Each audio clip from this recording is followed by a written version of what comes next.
नमस्कार दोस्तों, आज की हमारी कहानी का टाइटल है राणा पुंजा भील की ऐतिहासिक कहानी। मेरे प्रिय भील भाइयों और बहनों को आज हम समस्त भीलों के पिता कहे जाने वाले मसीहा वीर शिरोमणि राणा पुंजा भील के इतिहास के बारे में जानने वाले हैं।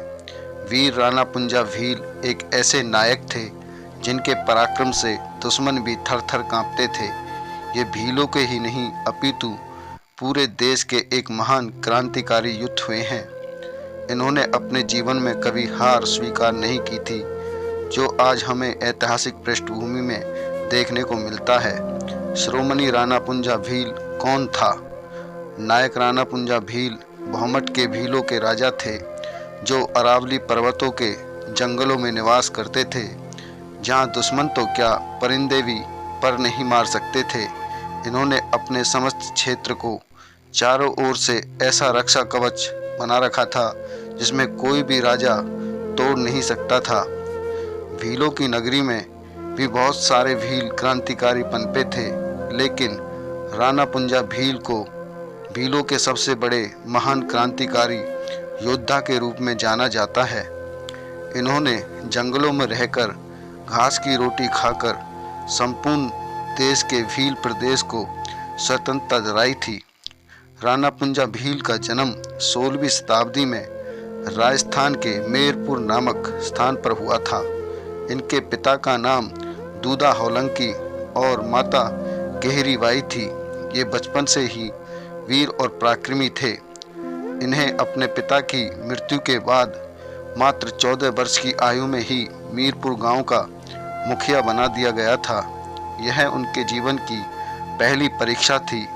इस परीक्षा को उत्तीर्ण कर समाज में उनका सम्मान और भी बढ़ गया और तत्काल ही उन्हें भौमट का राजा बना दिया गया और पूरे मेवाड़ में राणा पुंजा की जय जयकार होने लगी। भौमट अरावली की पहाड़ियों में था, जो आज भी राणा पुंजा की वीरता और शोहरत का प्रतीक है। कहा जाता है कि महाराणा प्रताप का पालन पोषण भी भीलों ने ही किया था। राजा उदय सिंह की मृत्यु के पश्चात चित्तौड़ का राजा महाराणा प्रताप को बनाया गया था।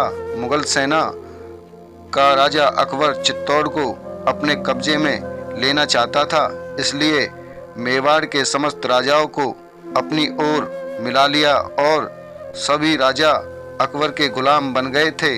अकबर ने महाराणा प्रताप को भी संधि का प्रस्ताव भेजा, लेकिन राणा प्रताप ने अकबर के साथ अपनी संधि स्वीकार नहीं की थी और महाराणा प्रताप भी ऐसे शासक थे जो अकेले अकबर के खिलाफ थे। इसी बात से दोनों शासकों के मध्य युद्ध होना तो तय था।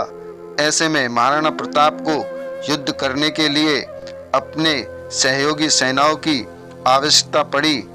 तब महाराणा प्रताप को भीलों की नगरी में सबसे शक्तिशाली भील राणा पुंजा भील के बारे में पता चला, तो महाराणा प्रताप ने इन्हें संधि का प्रस्ताव भेजा, लेकिन राणा पुंजा भील ने महाराणा प्रताप को स्वयं बुलाया।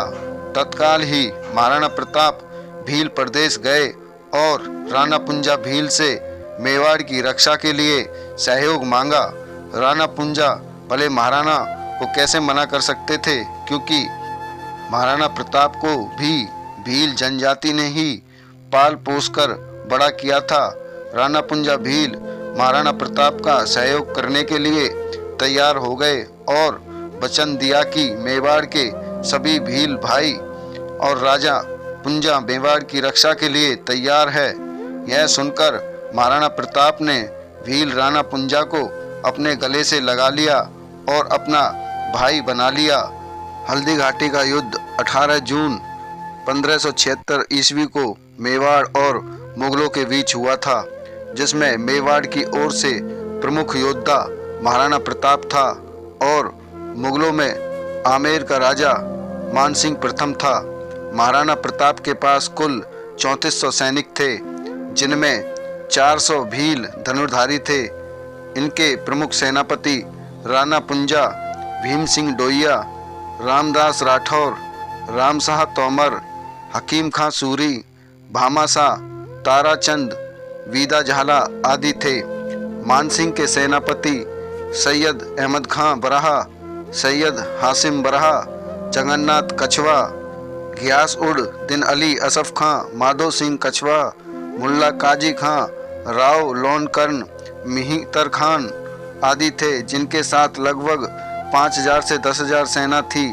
समस्त मेवाड़ के भील भाइयों और राणा पुंजा ने युद्ध में गुरिल्ला युद्ध प्रणाली अपनाई थी और हल्दी घाटी युद्ध जीतने के लिए अपनी अंतिम ताकत भी झोंक दी।